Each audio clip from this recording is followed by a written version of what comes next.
Relative or conjunctive adverb, দ্বিতীয় অধ্যায়, ঠিক আছে। যেই অ্যাডভার্বগুলি দুটি বাক্য বা দুটি ক্লজকে যুক্ত করে, দুটি ক্লজকে কি করে যুক্ত করে, সেই অ্যাডভার্বটাকে বলা হয় কনজাংটিভ বা রিলেটিভ অ্যাডভার্ব, ঠিক আছে।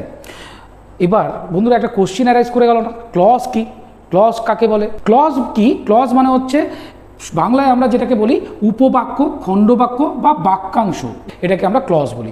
মানে কিছু শব্দের গ্রুপ, কিছু কতগুলো শব্দের গোষ্ঠী বা সমূহ, যা সাবজেক্ট ও ভার্ব, যা সাবজেক্ট যেটা বাক্যের শুরুতে থাকে এবং ক্রিয়া মানে ভার্ব, এই দুটো কর্তা ও ক্রিয়া, সাবজেক্ট ও ভার্ব, এই দুজনের সম্পর্কের উপর বাক্যের তথ্য প্রকাশ করে এবং বাক্যের একটি অংশ হিসেবে কাজ করে, সেটাকে বলা হয় ক্লজ। আশা করি বন্ধুরা এটা বুঝতে পেরেছো সাধারণভাবে যে ক্লজ কি। এবার ধরে নাও দুটো ক্লজ রয়েছে, একটা ক্লজ আরেকটা ক্লজ, এই দুটো ক্লজকে জুড়তে যেই অ্যাডভার্বগুলো সাহায্য করে সেটাকে বলা হয় রিলেটিভ বা কনজাংটিভ অ্যাডভার্ব।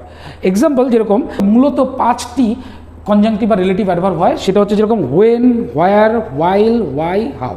আরেকটা বিষয় তোমাদেরকে বলি যে এই যে রিলেটিভ আর কনজাংটিভ, এটা কিন্তু দুটো আলাদা আলাদা বিষয়। রিলেটিভ অ্যাডভার্ব একটা আলাদা বিষয়, কনজাংটিভ অ্যাডভার্ব একটা আলাদা বিষয়, কিন্তু দুটোরই কাজ বা দুটোরই ভূমিকা একই রকম। কীভাবে?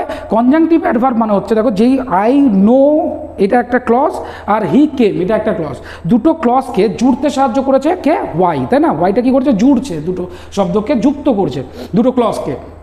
এই ওয়াইটার এইটা কিন্তু এখানে কনজাংটিভ অ্যাডভার্ব হিসেবে কাজ করছে। কিন্তু দেখো এই সেম বাক্যটাই আমরা যদি এইভাবে বলি, যেরকম আই নো ওয়াই হি কেম, আমি জানি সে কেন এসেছে, আই নো ওয়াই হি কেম, আমি জানি সে কেন এসেছিল বা সে কেন এসেছে, এই কথাটাতে ওয়াইটা কী করছে? আমি জানি আর সে এসেছিল, এটাকে যুক্ত করছে। তেমনই এখানে বলেছে আই নো দ্য রিজন, মানে আমি জানি কারণটা। ওয়াই হি কেম, এখানেও কিন্তু ওয়াই কী করছে? যুক্ত করছে কাকে কাকে? এই বাক্যটা আই নো দ্য রিজন এটা একটা, আর হি কেম এটা একটা, এই দুটো ক্লজকে কিন্তু যুক্ত করছে, জয়েন করছে, তাই না? কানেক্ট করছে। তাহলে এই ওয়াইটাও কিন্তু একটা রিলেটিভ বা কনজাংটিভ অ্যাডভার্ব।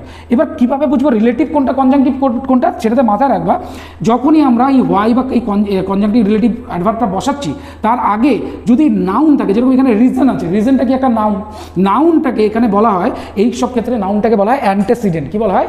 অ্যান্টেসিডেন্ট। অ্যান্টেসিডেন্ট, এই অ্যান্টেসিডেন্ট যদি থাকে, মানে অ্যাডভার্বটা বসার আগে যদি অ্যান্টেসিডেন্ট মানে নাউন থাকে, তাহলে সেটা হয়ে গেল রিলেটিভ অ্যাডভার্ব। সেটা কি হয়ে গেল? Relative adverb. ওকে, আর এখানে দেখো সেটা নাউনের জায়গাটাতে কিন্তু কোনো নাউন নেই, তাই না? কোনো নাউন নেই, তার মানে এখানে কোনো অ্যান্টেসিডেন্ট নেই, তাহলে এখানে এটা হয়ে গেল কনজাংটিভ অ্যাডভার্ব, ঠিক আছে।